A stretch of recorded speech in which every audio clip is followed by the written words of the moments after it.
Hi guys! Kumusta kayo? Welcome back po dito sa aking bagong YouTube channel.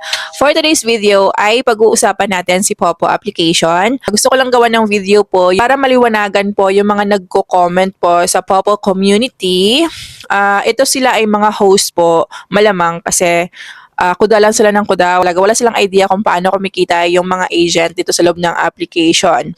Ang alam nila, basta host na sila sa agent na yon, automatic kumikita na yung mga agent sa kanila. Kahit nga puro tasking lang yung ginagawa nila or kahit hindi nga nagtatasking. Basta ang alam lang nila is host nga sila sa agency na yon, matik na yon na yung agent na yon is kumikita na sa kanila. Paano nga ba kami kumikita dito sa loob ng application? Yan yung tatalakayin natin for today's video. Pero syempre, bago tayo mag-start sa video, make sure po muna na nakasubscribe ka and nakahit all the bell button ka para ma-notify ka every time po na may bago akong video na i-upload.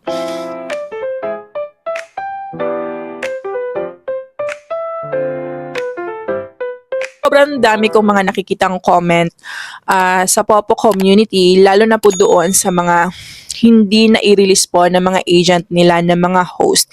Yung mga host po sa agency na hindi ni-release kasi nga no release po yung agency or ano pa man yung mga rason ng mga agent na yon bakit hindi nila ni-release na sa kanila na yon. Pero ang lagi kong nakikita kasi na comment is malaki na daw yung kinikita ng agent sa kanila sa pagtatasking nila. Ayan, ito yung gusto kong i-correct mga mema ko ha. Ito medyo nakakatawa kasi ito talaga may lakas talaga sila ng loob sabihin yan without knowing na wala talaga kaming kinikita sa puro tasking na yan. Yes po, wala kaming kinikita kapag nagtatasking lang kayo. Nagkakaroon kami ng income dito kapag meron kayong na-receive na mga gift. Okay? Pero nakadepende po yan sa agency level po ng inyong agent. And take note po, yung commission po na nakukuha ni agent galing po sa mga host niya is hindi po yan kinakaltas doon sa earnings ng mga host niya. Si Popo application po mismo yung nagbibigay sa mga yon. And syempre, nakadepende din po yan sa gift na na-receive po ng isang host. So for example, nag-trade yung host natin ng 1,000 yellow coins. Kapag na-trade na yan, meron kaming commission minsan na 7 points, ganon. Depende po yan sa amount po na na-trade ng host. Hindi po yan galing talaga doon sa mga earnings nila. Wala pong ni kahit piso or 5 duling po na nabawas doon sa earnings nila para mapunta po sa amin. Minsan nga meron pa ako nakikitang comment na, ay ang laki na ng kinita ng agent ko na yan sa akin sa puro tasking ko na yan. Ha?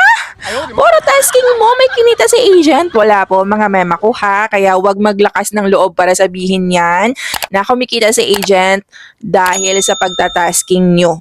And madalas na mga nagsasabi nito, yun talaga yung mga hindi active man pero pure tasking lang po talaga at wala pong alam, ngawa lang na ngawa mga mema ko. Kaya kung kayo ay baguhan dito sa loob ng application, mas okay na alamin nyo muna kung paano talaga kumikita yung mga agent dito bago kayo mag-comment ng mga ganyan na malaki na nga po yung kinikita ng mga agent sa pagtatasking nyo. Para merong kitain na sa agent sa inyo, ayan, pwede kayong mag-recharge para makipag-trade kayo. Bumili kayo ng coins. Speaking nga po sa pagbibili ng coins, alam nyo ba na meron akong sobrang highly recommended po na platform sa inyo na kung saan dito ay nagbebenta nga po sila ng sobrang mura lamang. Ito ay walang iba kundi si KukuDP. Open nga po sila 24 hours. Sobrang bilis lamang po ng kanilang transaksyon. Paano nga ba kayo makakapunta sa kanilang shop? I-click nyo lang po yung link na nasa pinned comment section or sa my description below.